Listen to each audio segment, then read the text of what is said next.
వృశ్చిక రాశి విశాఖ 4వ పాదం, అనురాధ 1, 2, 3, 4 పాదాలు, జ్యేష్ఠ 1, 2, 3, 4 పాదాలు ఈ వృశ్చిక రాశిలో ఉంటాయి. ఈ రాశి వారికి సంవత్సరం అద్భుతంగా ఉన్నది. ఆదాయ వ్యయాలతో సంబంధం లేకుండానే వీళ్ళ జాతకం బాగున్నది. ఈ రాశి వారికి ఈ సంవత్సరం అంటే క్రోధినామ సంవత్సరంలో ఆదాయం 8, వ్యయం 14, రాజపూజ్యం 4, అవమానం 5. సప్తమ స్థానంలో ఏది ఈ రాశి వారికి సప్తమ స్థానంలో 7వ స్థానంలో గురుగ్రహ సంచారం ఉన్నది. అద్భుతమైన యోగం కలుగుతుంది వీళ్ళకి. విదేశయానం ఉన్నది, ధనాదాయం ఉన్నది, పెన్షన్లు పెరుగుతాయి, ఎక్కువ ఆయుర్దాయం పెరుగుతూ ఉంటుంది.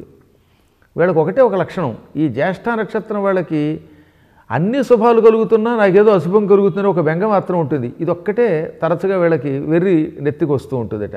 అప్పుడు వీలున్నంత వరకు శనిగ్రహానికి జపం చేసుకున్నా, శని స్తోత్రం చేసుకున్నా ఈ బెంగలోంచి బయటపడతారు.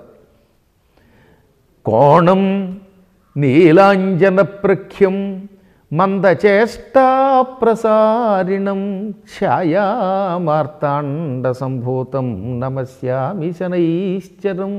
ఈ స్తోత్రం చేసుకుంటే ఈ రాశిలో ఉన్న వాళ్ళకి శని దోషాలు తొలగిపోతాయి. ఈ రాశి వారికి వృత్తి కానీ వ్యాపారం కానీ అన్నీ రాణిస్తాయి. ఉద్యోగాల్లో విజయం లభిస్తోంది, ఆరోగ్యం బాగుంటుంది. ఉద్యోగం చేసేవాళ్ళకంటే ఈ పింఛన్ టెన్షన్గా పుచ్చుకుంటారే, అలా రిటైర్ అయిన వారికి ఇంకా ఎక్కువ బాగున్నది ఈ రాశి వారికి.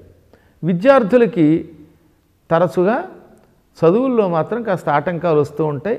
వచ్చినప్పుడల్లా నవగ్రహ జపం చేసుకోండి, సరస్వతి మంత్రం చేసుకోండి. ఏమైనా చివరికి విజయం తప్పదు ఈ రాశి వారికి. కొన్ని సంవత్సరాలుగా ఈ రాశి వారికి అన్ని పనులు ఆలస్యం అవుతున్నాయి, అవన్నీ తొలగిపోయి ఆలస్యాలు, ఆ పనుల్లో విజయం లభిస్తుంది, న్యాయస్థానాలలో విజయం లభిస్తుంది, మంచి విజయం లభిస్తుంది. పింఛన్ బాగా పెరుగుతుందండి ఈ రాశి వారికి. నెల ఆగిపోతున్నటువంటి జీతాలు తిరిగి వస్తూ ఉంటాయి, ఎదుగుతారు, అన్నీ మంచి బాగా జరుగుతోంది. రాహుకేతువుల సంచారం వల్ల అప్పుడప్పుడు మానసికమైన ఇబ్బందులు ఉంటూ ఉంటాయి. అప్పుడు మాత్రం ఇంట్లో వాళ్ళ మీద గయ్యి అని అరుస్తారు. అరిచినప్పుడు ఒక్కసారి మళ్ళీ గురుగ్రహాన్ని తలుచుకోండి.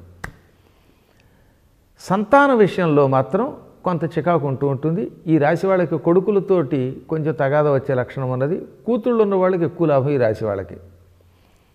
తాత్కాలికంగా మానసిక క్షోభ కలిగిన చివరికి సుఖమే కలుగుతూ ఉంటుంది. వృత్తి వ్యాపారాల్లో అధిక ఆదాయం ఉంటుంది, ఆనందం కలుగుతుంది.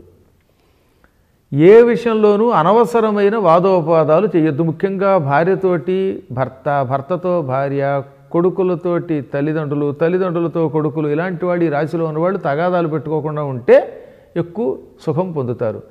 తగాదా ఈ రాశి లక్షణం కనుక అందులోంచి ఎలా బయటపడాలి అంటే దానికి వీలున్నంత వరకు అమ్మవారి జపం చేసుకోవటం మంచిది. దేవి ఖడ్గమాల చదువుకుంటే ఈ ఒత్తిడుల్లోంచి బయటకు వస్తారు.